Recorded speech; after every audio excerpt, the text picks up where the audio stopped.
I got to be here because I won a very special competition. When the call came that I'd won, I was just ecstatic. I just love this place. It's so beautiful.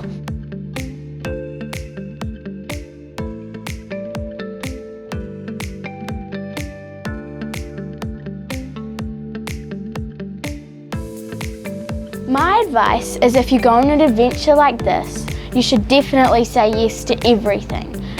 You can see so much stuff. It's just an amazing experience.